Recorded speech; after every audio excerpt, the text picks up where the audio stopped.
ଖନ୍ତାପଡ଼ା ଆଞ୍ଚଳିକ ପରିବହନ ସମବାୟ ଲିମିଟେଡ୍ ଆନୁକୂଲ୍ୟରେ ସପ୍ତମ ବାର୍ଷିକୀ ସାଧାରଣତନ୍ତ୍ର ଦିବସ ମହାସମାରୋହରେ ବାଲେଶ୍ୱର ଜିଲ୍ଲା ବାହାନଗା ବ୍ଲକ ଖନ୍ତାପଡ଼ା ରାମନଗର ପଡ଼ିଆରେ ଅନୁଷ୍ଠିତ ହୋଇଯାଇଛି।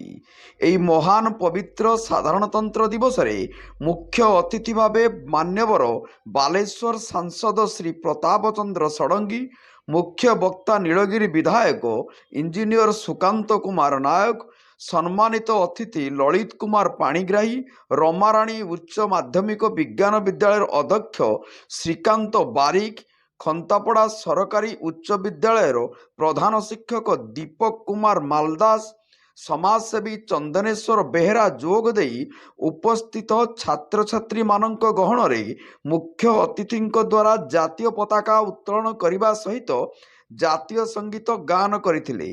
छात्र छात्री मानक द्वारा मुख्य अतिथि को गार्ड ऑफ ऑनर दे मंच निकट को पाछटी नहीं थिले। डॉक्टर ध्रुव नारायण पंडा अतिथि परिचय प्रदान करथिले।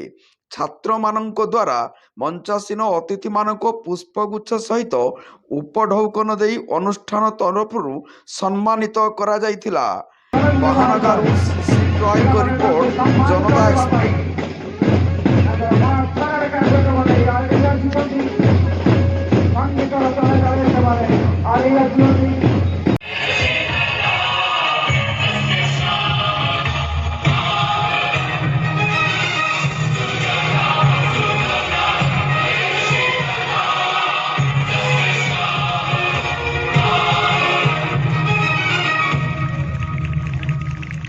वंदे